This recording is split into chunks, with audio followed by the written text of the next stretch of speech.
Let's talk about getting a month ahead and breaking the paycheck to paycheck cycle. Do you currently have a budget but feel like you're always one step behind on your bills? Or maybe you feel anxious about paying your bills because you feel like your budget is out of control. Today we're going to talk about getting 1 month ahead on your bills and reducing financial stress. Being a month ahead on your bills means that you have enough money in your bank account to cover the full next month of expenses by the last date of the current month. When you're a month ahead on your bills, that means you're living on last month's income. So any money that you make in July, you don't spend until August. Why should you get a month ahead on your bills? If you're familiar with my personal budget, you know that my husband and I are a month ahead on our bills and expenses, and it makes budgeting so much easier. Being a month ahead is important for a few reasons. It gives you a sense of financial security because you know you have enough money to cover your future expenses. When you know that you have next month's expenses covered, you feel in control of your money. It's also easier to plan for entertainment and trips, as well as things that you know will come up like oil changes and going to the dentist. One last benefit that comes with being a month ahead on your bills is that if you experience job loss, you don't have to panic because you at least have 1 month to figure things out. So how do you get a month ahead?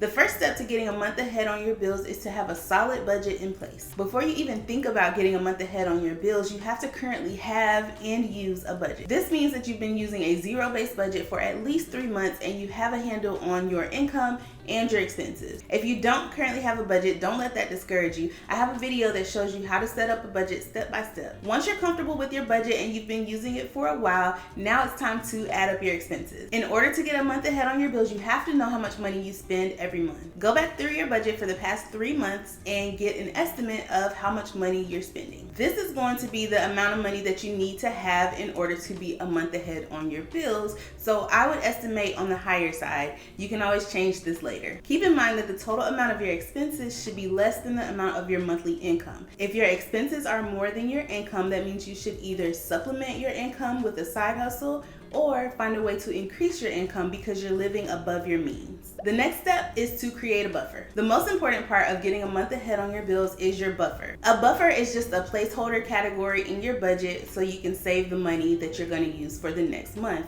You don't have to call it a buffer, you can call it anything you want. So you're going to open up your budget and create a line item or a category for your buffer, and this is where you're going to save the total amount of your expenses. For example, if your expenses are $2,000, you'll need to fill up your buffer category with $2,000. Now, this part may take a while, but it'll be worth it in the end. Let's talk about a couple of ways to build your buffer quickly. Building your buffer can be intimidating, but it doesn't have to be. It's all about planning. Every time you get paid, budget your money as usual. If there's anything left over from your paycheck, add that money to your buffer category. Another way to add money to your buffer quickly is to supplement your income by getting a side hustle that pays you quickly, like Uber or DoorDash. In addition to that, you can use bonuses from work, tax returns, or the third paycheck that you get twice a month if you're paid bi-weekly. Once you add money to your buffer category, do not touch it until it's completely full. That's why it's important to have a good budget in place before you start saving for your buffer.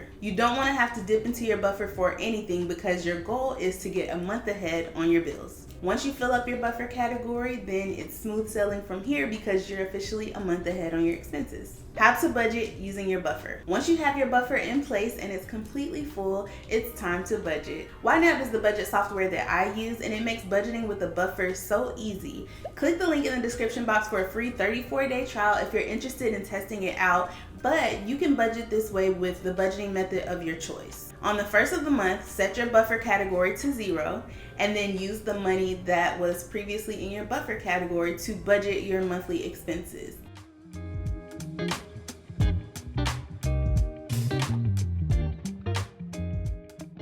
You should be using a zero-based budget, so make sure to give every dollar a job, and you should have enough to cover all of your expenses because you took 3 months of data to come up with this number for your buffer. If for some reason your buffer doesn't cover all of your expenses, reevaluate and start over with these steps. Once your budget is complete, you can spend and track your money as usual. As you get paid throughout the current month, add your full paycheck to your buffer category to prepare for next month's expenses. On the first of the next month, you'll zero out your buffer category again and use that money to budget for the full month.